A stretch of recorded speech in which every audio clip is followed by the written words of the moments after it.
जय हिंद बच्चों, इस समय आप लोग महामना इंस्टीट्यूट के यूट्यूब चैनल से जुड़े हुए हैं और इस चैनल में आप सबका स्वागत है।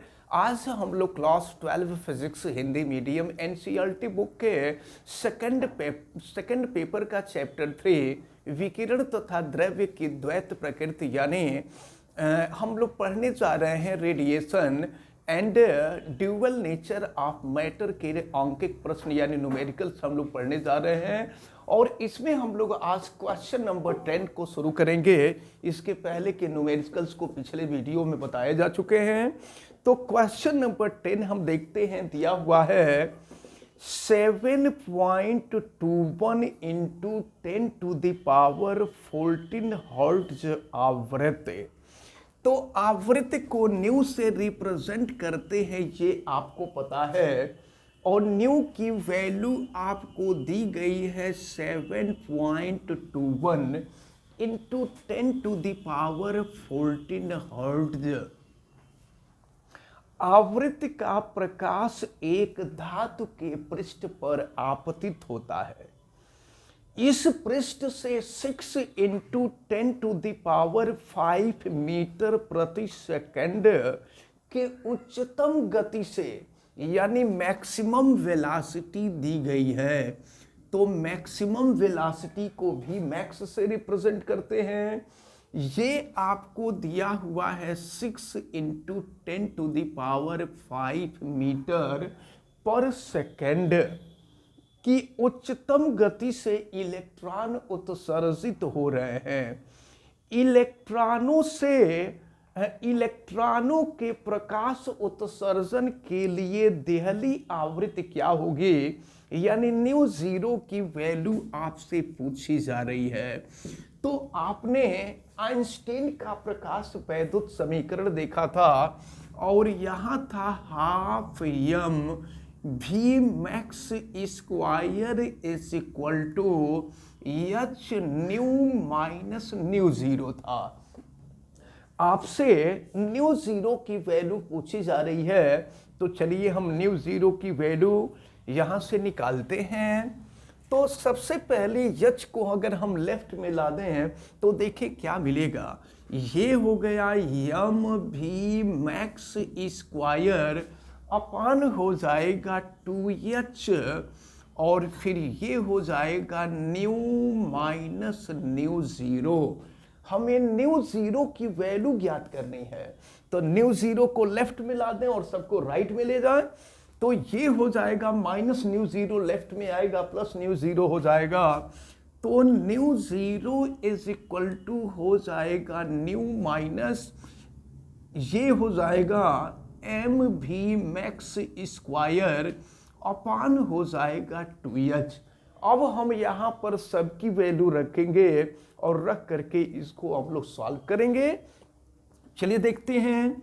New zero is equal to nu की जो वैल्यू है दिया हुआ है क्वेश्चन में 7.21 into 10 to the power 14 minus यम जो होगा इलेक्ट्रॉन का द्रव्यमान होगा जो आपको मालूम है।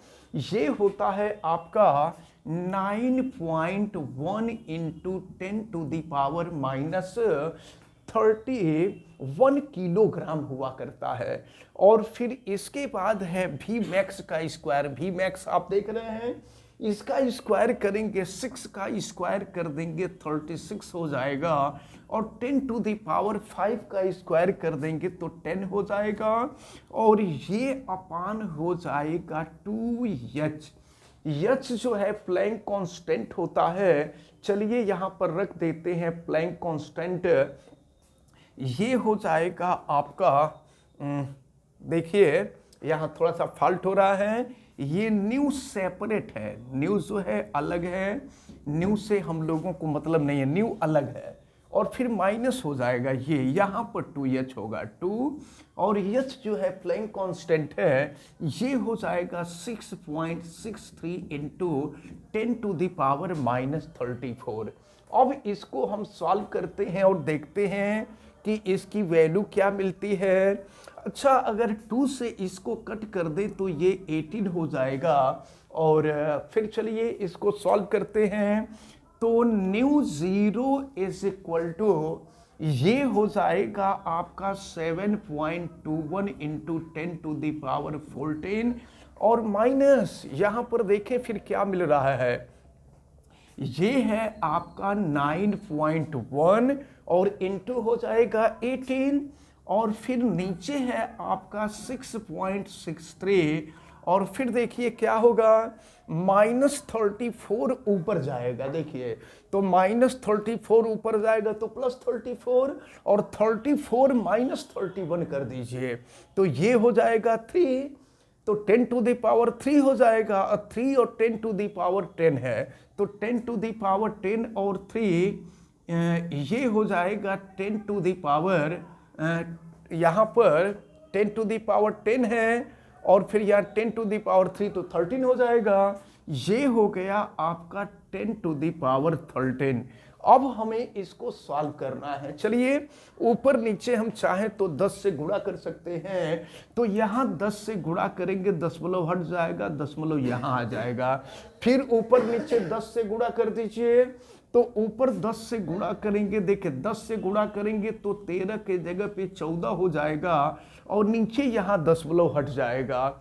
अब हम लोगों को जो है इसको सॉल्व कर लेना है, तो nu zero is equal to 7.21 into 10⁻14 और माइनस देखिए क्या करेंगे हम लोग, यहाँ 91 और 18 का मल्टीप्लाई करेंगे और मल्टीप्लाई करके जो है 663 से डिवाइड करेंगे, लेकिन सबसे पहले मल्टीप्लाई किया जाए और फिर इसको सॉल्व किया जाए। अब देखें अगर यहां पर हम इसको कटा दिए होते ना, तो अगर ये जो 18 है ऊपर, तो 18 का हम लोग 91 में मल्टीप्लाई ना करके अगर हम लोग 3 से इसको कट कर दे तो 3 2 जा 6, 3 2 जा 6, 3 1 जा 3 हो जाएगा और 3 6 जा 18 हो जाएगा। तो फिर ये हो गया आपका, राइट साइड में लिख दिए हैं 7.21 इंटू 10⁻14 माइनस ये 91 इंटू 6, तो 91 में 6 का मल्टीप्लाई कर देंगे 546 और नीचे हो गया 221 इंटू 10⁻14। फिर क्या होगा, nu zero is equal to 7.21 into 10⁻14 और 546 को 221 से डिवाइड कर दीजिए। तो डिवाइड करेंगे तो ये जो वैल्यू आएगी ये 2.47 करके आएगी, लगभग ये वैल्यू आएगी, इंटू हो जाएगा 10⁻14। अब nu zero equal to 10⁻14 common ले लीजिए तो ये हो जाएगा 7.21 और माइनस हो जाएगा 2.47, माइनस कर दीजिए तो ये हो जाएगा 4.74 इंटू 10⁻14 हो जाएगा। तो आपसे आवृत्ति पूछी जा रही थी, तो आवृत्ति ये देहली आवृत्ति जो निकलेगी ये हर्ट्ज में निकलेगी और यही आपसे पूछा जा रहा था कि इलेक्ट्रॉनों के प्रकाश उत्सर्जन के लिए देहली आवृत्ति क्या है। तो देहली आवृत्ति हमने ज्ञात किया। अब हम लोग क्वेश्चन नंबर 11 देखेंगे। अब देखेंगे क्वेश्चन नंबर 11 दिया है 488 नैनोमीटर तरंग दैर्ध्य लैम्डा की वैल्यू जो दी गई है ये आपको दी गई है 488 नैनोमीटर। नैनोमीटर को मीटर में कन्वर्ट कर दीजिए तो ये हो जाएगा 488 इंटू 10⁻⁹ मीटर हो जाएगा।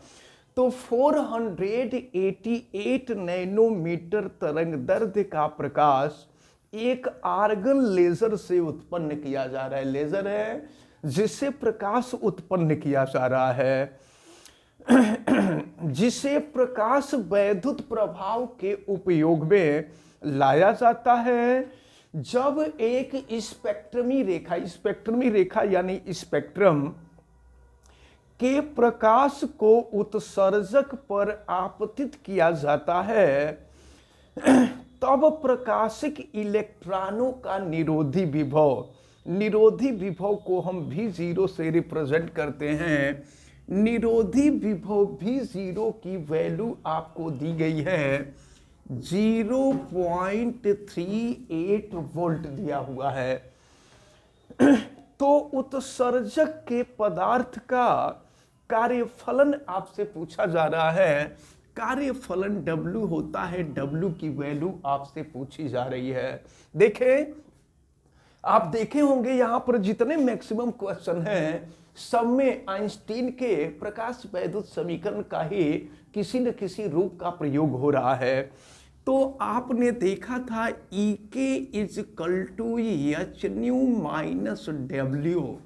तो W जो है कार्यफलन होता है, W की वैल्यू पूछी जा रही है, W को हम लेफ्ट में ला देते हैं। तो W is equal to H nu minus E k। अब हम यहां रखते हैं W is equal to H nu की वैल्यू C बाई लेमडा, और E k जो है इलेक्ट्रॉन की गतिज ऊर्जा हो जाएगी तो निरोधी विभव के आधार पर, तो ये हो जाएगा EV0। चलिए सॉल्व करते हैं।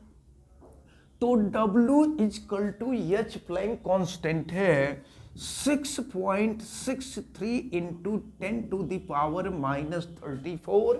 C जो है प्रकाश की चाल है 3 इंटू 10 टू द पावर 8, और लेमडा की वैल्यू यहां दी गई है, ये है 488 into 10 to the power minus 9, और फिर माइनस E जो है इलेक्ट्रॉन का आवेश होगा, और ये है 1.6 into 10 to the power minus 19, और V0 निरोधी विभव की वैल्यू आपने देखा है, ये है 0.038 वोल्ट। अब हम लोग इसको सॉल्व करेंगे। चलिए सॉल्व किया जाए और फिर देखते हैं कि इसकी वैल्यू हम लोगों को क्या मिलती है। तो W इज इक्वल टू, देखिए ये है आपका 6.63 और इंटू 3, तो 3 से हम इसमें मल्टीप्लाई कर रहे हैं क्योंकि कुछ कटने लायक दिखाई नहीं दे रहा है। तो 3 से मल्टीप्लाई कीजिए, 3 3 जा 9 हो जाएगा, और 3 6 जा 18 8 हो जाएगा, कैरी 1, और फिर 18 और 1 हो जाएगा 19। यानी ये हो जाएगा आपका दशमलव का अगर 2 अंक हम काट दें तो ये हो जाएगा आपका, देखिए छोटा है ये, और फिर आगे इसको हम देखें। अब देखें इसको सॉल्व करें हम लोग, तो यहाँ पे 6.63 में 3 का हमने मल्टीप्लाई किया 19.89 हो गया, नीचे है 488, और फिर ये है 10 टू दी पावर, और ये देखिए -9 ऊपर गया तो +9, और 9 और 8 हो जाएगा 17, -34 और +17 हो जाएगा -17, और फिर यहाँ पर -1.6 का 0.38 में मल्टीप्लाई किए 0.608, और इंटू 10 टू दी पावर -19 हो जाएगा। अब देखिए एक काम करते हैं, यहाँ हम 100 से मल्टीप्लाई और 100 से डिवाइड कर देते हैं। 100 से मल्टीप्लाई कर देंगे 1989 हो जाएगा, और नीचे है 488, और फिर 100 से डिवाइड कर दें तो 100 यानी 10 टू दी पावर 2 ऊपर जाएगा तो -2 हो जाएगा, ये हो जाएगा 10 टू दी पावर -19। फिर क्या हो जाएगा, ये 1889 को 488 से मल्टीप्लाई कर रहे हैं, ये वैल्यू लगभग 4.07 इंटू 10 टू दी पावर -19 आएगी, और ये है 0.608 इंटू 10 टू दी पावर -19। अब यहां से 10 टू दी पावर -19 को हम कॉमन ले सकते हैं, तो फिर यहां पर 4.07 से 0.608 हम माइनस करेंगे, तो माइनस करेंगे तो ये जो वैल्यू आएगी ये लगभग 3.47 करके आएगी। इसको माइनस कर लीजिए, और into 10 to the power -19 joule हो जाएगा, कार्यफलन है।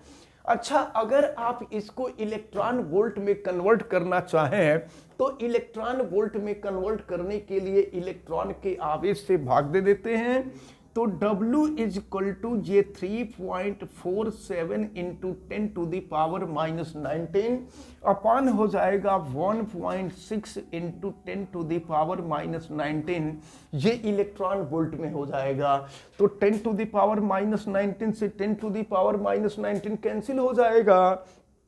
अब इसके बाद इसको सॉल्व कर लीजिए। 3.47, ये देखिए 3.47 है और नीचे है आपका 1.6।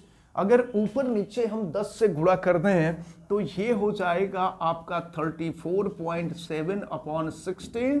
डिवाइड कर दीजिए, तो डिवाइड कर देंगे तो ये वैल्यू जो है 2.17 इलेक्ट्रॉन वोल्ट आएगा। आप इसको जूल में भी रख सकते हैं और इलेक्ट्रॉन वोल्ट में भी इसको सॉल्व कर सकते हैं। तो इस प्रकार आज आपने क्वेश्चन नंबर 10 और क्वेश्चन नंबर 11 आपने देखा और हमें उम्मीद है कि ये दोनों न्यूमेरिकल आपको बहुत अच्छी तरह से समझ में आए होंगे। आप वीडियो को लाइक जरूर कीजिएगा और अगर आप चैनल पे नए हैं तो चैनल को सब्सक्राइब कर लीजिए, बेल आइकन को प्रेस करें, वीडियो को मैक्सिमम स्टूडेंट तक शेयर करें और अगर किसी प्रकार की कोई दिक्कत समझ में आती है तो आप हमें कमेंट करके बतावें। आप सभी लोगों का बहुत बहुत धन्यवाद। जय हिंद।